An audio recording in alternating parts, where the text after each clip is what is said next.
Korang suka coklat? Fries? Pizza? Memanglah sedap. Tapi, adakah semua tu baik untuk badan?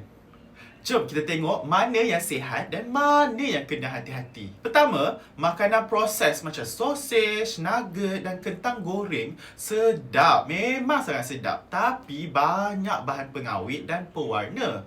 Kalau makan selalu, tubuh kita boleh terjejas. Lebih baik kita pilih sayur dan buah yang lebih segar. Kedua, minuman manis dan minuman kotak. Wow, gula dia tinggi. Kalau selalu minum, boleh bagi risiko obesiti dan masalah kesihatan lain.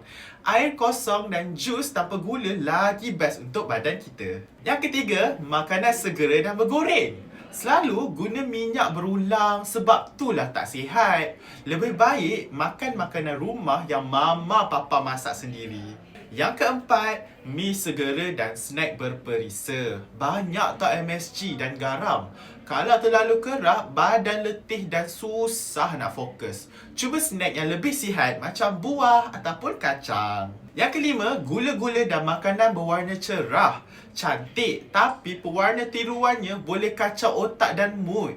Jadi, makan sikit-sikit je tau. Pendek kata, makanan tak sihat ni macam racun yang senyap, sedap, tapi boleh rosakkan badan kalau berlebihan. Jadi, jom pilih makanan segar, kurang gula, kurang garam, supaya kita kekal kuat, bertenaga dan cerdas.